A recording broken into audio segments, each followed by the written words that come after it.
Alright guys, today we got some deteriorated clear coat on the roof of this truck and on the hood. I'm helping a friend out. Figured try and get this cranked out. He's leaving town, so it'll be a nice surprise for him to come back and have his hood all cleared up and looking new, because the rest of the truck looks great. It's just this hood, it's rough. So makes the truck look super old.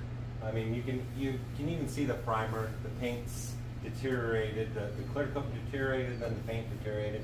It's like they didn't put very many coats of clear on the top surfaces. But we're going to go ahead and sand it down with 400 grit sandpaper.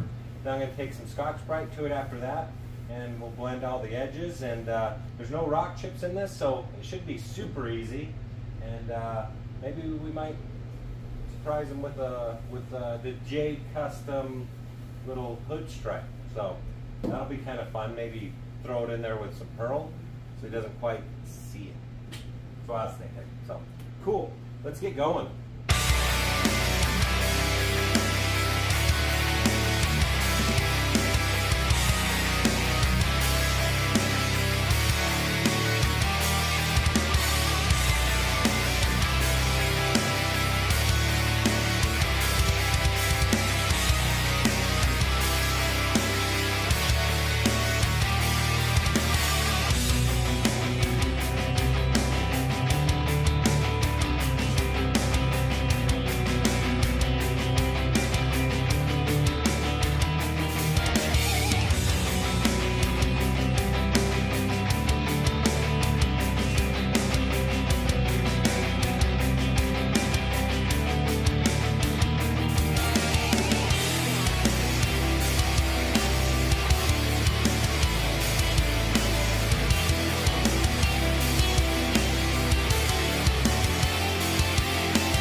Guys, hopefully you guys like this. Thank you for watching. Hit subscribe. Give me a thumbs up. Leave some comments. Appreciate it.